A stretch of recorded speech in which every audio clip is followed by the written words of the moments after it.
उत्तर प्रदेश के संभल में हुई हिंसा में अब तक 5 के करीब लोगों की मौत हो चुकी है और उसमें कई दर्जन लोग जो है घायल हुए हैं।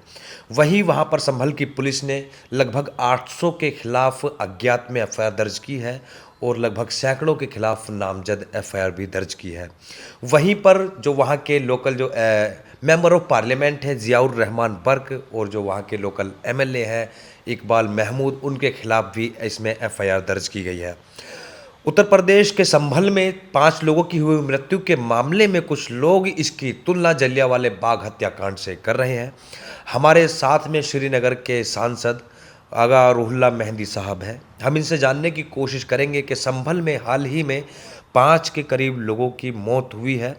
जो फैमिली है उनका एलिगेशन है कि पुलिस ने गोलियां मारी है, उनको पकड़ के गोलियां मारी है, लेकिन पुलिस कह रही है कि वहां पर पुलिस ने कोई गोली ही नहीं चलाई है। अब वीडियोस भी आपने देखे, हकीकत आपके सामने है, लोगों के बयान भी आपने सुने हैं। कत्ल हुआ है, ये पुलिस की एक्शन नहीं कह सकते आप इसे सीधे कत्ल कह सकते हैं और वही हकीकत भी है। सीने पे गोली चलाई गई है, पुलिस को आपने गोली मारते हुए देखा भी है। बदकिस्मती ये है इस मुल्क में जो इंस्टीट्यूशंस है, जैसे कि अदलिया बहुत बड़ा इंस्टीट्यूशन है। अब अगर हुकूमत का खौफ नहीं है या हुकूमत कभी कभार इन जैसी चीज़ों को, हरकतों का साथ देती है, चाहती है कि इस तरह की हरकतें हो, जैसे कि यूपी में हुकूमत है इस नज़रिए की कि मुसलमानों को ज़्यादा से ज़्यादा दबाया जाए, अगर कोई मारा भी जाता है तो कोई हर्ज नहीं है। तो ऐसे हालात में एक इंस्टीट्यूशन होता है अदलिया, जिसका खौफ होना चाहिए। और बदकिस्मती ये है इस मुल्क में कुछ ऐसे फ़ैसले आए जिन फ़ैसलों ने अदलिया का वो जो खौफ होना चाहिए था वो भी अब उठा दिया है।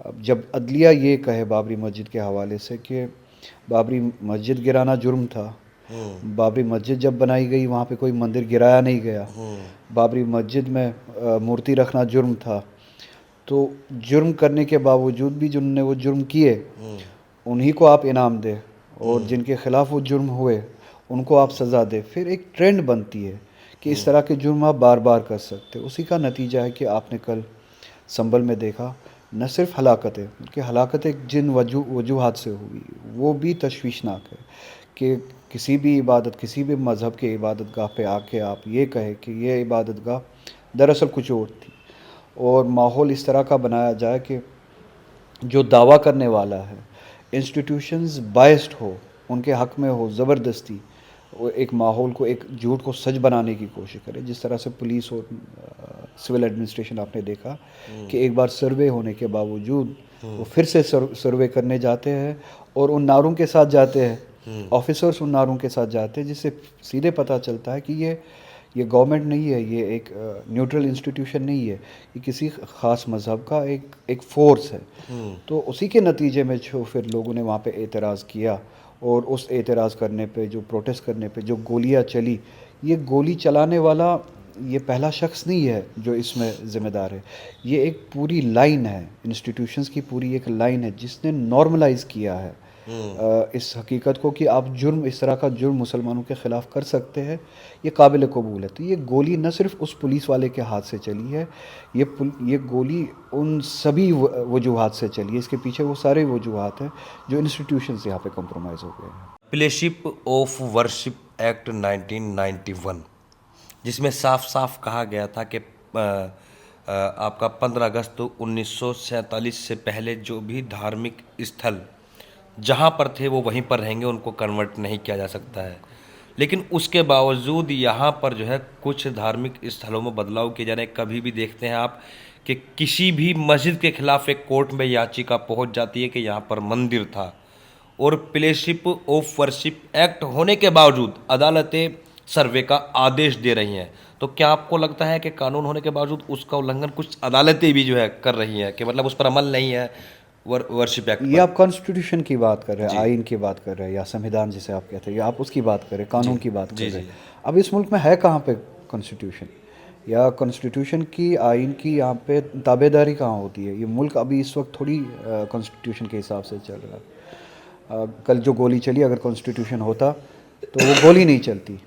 अब जब प्राइम मिनिस्टर से लेके निचले लेवल तक या दूसरे भी इंस्टीट्यूशन मज़हब के नाम पे मुल्क को चलाए, सियासत को चलाए, और अदलिया भी उस तरफ जो है उनके फ़ैसले आपके सामने है, जुडिशरी के फ़ैसले आपके सामने हैं। तो जैसा कि मैं बार बार कहता हूँ, ये एक हिंदुस्तान की इस वक्त हकीकत ये है हमारी बदकिस्मती से कि हम फंक्शनल डेमोक्रेसी नहीं है, या यहाँ पे इस वक्त कॉन्स्टिट्यूशन नहीं है, यहाँ पे आरएसएस की आइडियोलॉजी है, और बीजेपी का मैनिफेस्टो जो है उसने कॉन्स्टिट्यूशन की जगह ली है, लॉ की जगह ली है।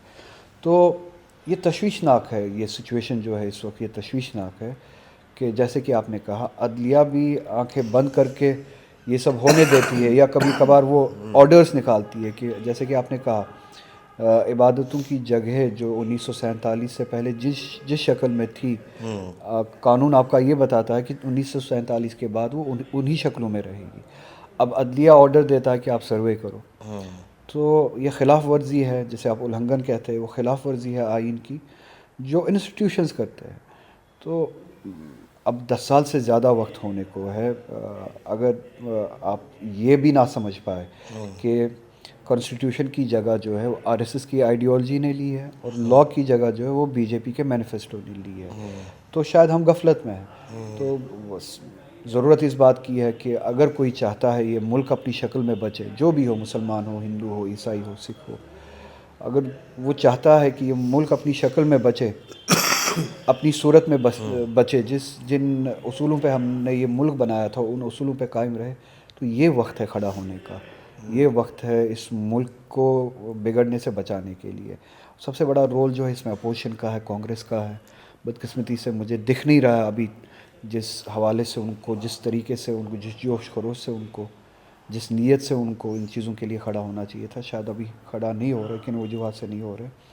मगर जहाँ पे इस वक्त गोली चलती है, वहाँ पे अगर मज़लूमों पे, बेगुनाहों पे गोली चलती है क्योंकि वो मुसलमान है, वहाँ पे कांग्रेस की ज़रूरत है, समाजवादी की पार्टी की ज़रूरत है। अगर आइन और कानून की खिलाफ वर्जी होती है, जिस तरह के ऑर्डर्स पास होते हैं, तो उन खिलाफ वर्जियों के ख़िलाफ़ खड़ा होने के लिए इस वक्त कांग्रेस की ज़रूरत है, समाजवादी पार्टी की ज़रूरत है। अब बीजेपी को तो पता ही है कि वो, उन्हें आइन के साथ कोई लेना देना नहीं है, मगर अगर कांग्रेस और समाजवादी जैसी पार्टियां सच्ची में चाहती है कि हिंदुस्तान अपने उसूलों पे और अपनी असली शक्ल में बचा रहे, तो इस वक्त सबसे ज़्यादा ज़रूरत है कि वो सामने आए। जहाँ पे गोली चलती है वहाँ पे वो सामने आए मज़लूमों के हक़ में, जहाँ पे कानून की खिलाफ वर्जी होती है वहाँ पे वो खड़े हो। दिख नहीं रहा है, मगर उम्मीद है कि समझ जाए, और जो दबी हुई आबादी है जब बहुत ज़्यादा दब जाती है तो वो वापस खड़ा होना उनकी एक लौती मजबूरी बन जाती है। कितना दबाएंगे, इसके बाद तो वापस खड़ा ही होना। एक ही रास्ता है दबी हुई कौम के लिए, दबाई गई कौम के लिए। जब पूरी तरह से दबाया जाता है तो उनके लिए एक ही रास्ता होता है, वापस खड़ा होना।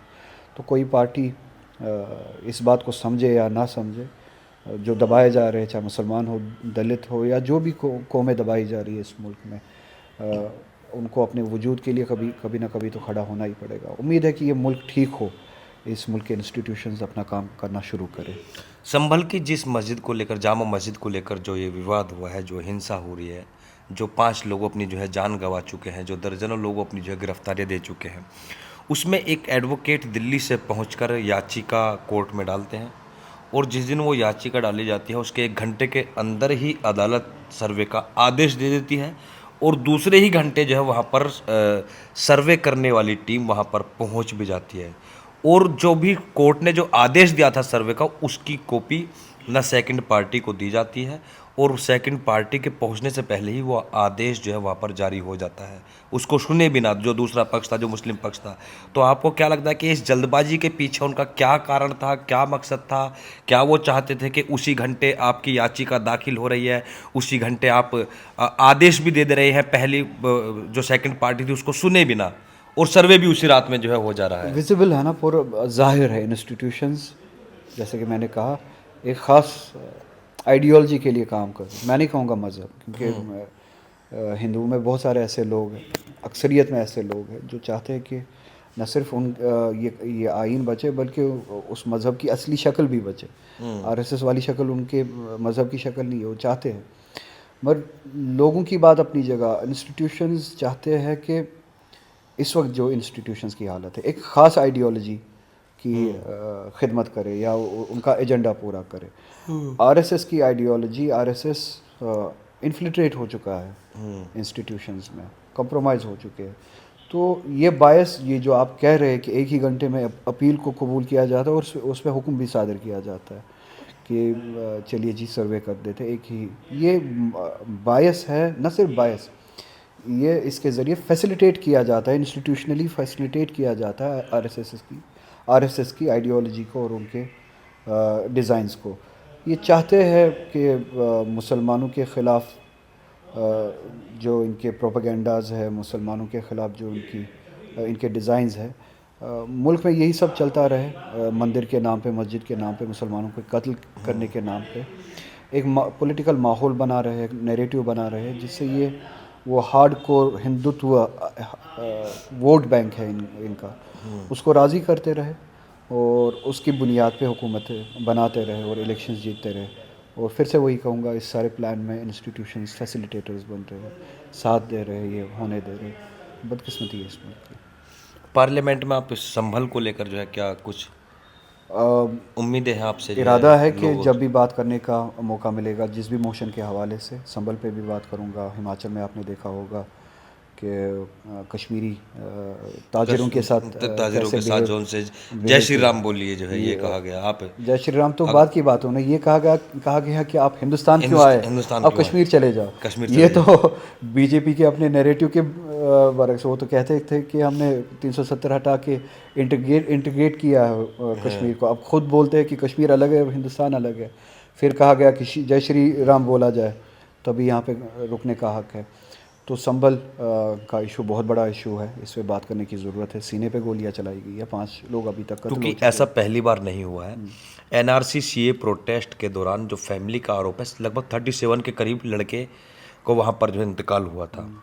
एक भी मामले में विक्टिम फैमिलीज की तरफ से पुलिस को एक्यूज नहीं किया गया, कोई एफआईआर ही दर्ज नहीं हुई है उसमें आज तक। यानी 37 लोग चले गए लेकिन उसमें आज तक कोई एफआईआर नहीं है। नॉर्मलाइज वहाँ से करने की जो शुरुआत हुई थी कि गोली मारी और कह दीजिए कि वो तो हिंसा हो रही थी उसमें वो मारे गए। वीडियो में भली वो ऑन रिकॉर्ड गोली चल रहा हो लेकिन कह दिया जाता है कि पुलिस की तरफ से कोई गोली नहीं चल रही है। तो ऐसे में तो कभी मेंबर ऑफ पार्लियामेंट या किसी जर्नलिस्ट को भी मारा जा सकता है। बिल्कुल कि वो खुद मर गए। सकते हुआ है। आपने गुजरात में ये सब होते हुए देखा है। यहाँ पे एहसान जाफरी आपको याद होगा। तो ये हो सकता है वाली बात नहीं, ये हो चुका है और हो जाएगा अगर इन चीज़ों पे रोक ना लगी। तो इस पे बात करनी है पार्लियामेंट में। आज हाउस एडजर्न हुआ, इन्होंने एक ही 15 मिनट में ही हाउस एडजर्न किया, चूँकि चाहते नहीं है कि ये जवाब दे। जो ही किसी मोशन के हवाले से बात करने का मौका मिलेगा पार्लियामेंट में, बहुत सारे इश्यूज़ पे बात करना चाहता हूँ और ये इश्यूज़ जो है प्रायोरिटी पे है। जो मुसलमानों के साथ इस मुल्क में हो रहा है, पूरे मुल्क में जो जंग लड़ी जा रही है मुसलमानों के साथ, इंस्टीट्यूशनली भी, सोशली भी, पॉलिटिकली भी जो जंग लड़ी जा रही है, और जो अब सीधे कत्ल करने की जो रिवायत जो है शुरू हो चुकी है, खुलेआम खून बहाने की, इंस्टीट्यूशनली खून बहा रहे हैं। तो इन सब चीज़ों पे पार्लियामेंट में मुस्लिमों का कत्ल करने पर इनाम मिलता है क्या? इसलिए कत्ल हो रहे हैं? इस रिजीम में इनाम मिलता है। आपके पीआर में आपके मिनिस्टर्स राज़ी होते हैं, आपका एपीआर जो है वो तगड़ा बन जाता है। आपको जो साइलेंटली काम दिया जाता है, जिस चीज़ के लिए आपको पोस्ट किया जाता है, उन पोस्टिंग्स पे आप वो काम करके दे देते हैं, तो आपका एपीआर भी तगड़ा बन जाता है। खुश भी हो जाते हैं आपके आका या जो मिनिस्टर्स है, ये जो हुकूमतें हैं। तो फिर उसके हिसाब से ही आपको इनाम भी मिलते हैं। तो उसी लालच में आके खून बहाना इनके लिए कोई बड़ी बात नहीं है। तो ये थे हमारे साथ में श्रीनगर के मेंबर ऑफ पार्लियामेंट आगा रूहुल्लाह मेहंदी साहब, जो कि कह रहे थे कि संभल का मामला कोई छोटा मामला नहीं है, ये काफ़ी बड़ा मामला है कि यहाँ पर मुसलमानों को गोली ऑन रिकॉर्ड जो है मार दी जाती है और बाद में लिपापोती करने के लिए एक आला अधिकारी की तरफ से कह दिया जा रहा है कि पुलिस की तरफ से कोई गोली नहीं चली थी। तो इसलिए रूहुल्लाह साहब इस मामले को जो है बहुत सीरियस ले रहे हैं और सीरियस लेने के बाद वो जो है इसको पार्लियामेंट में उठाने की भी वो कोशिश करेंगे।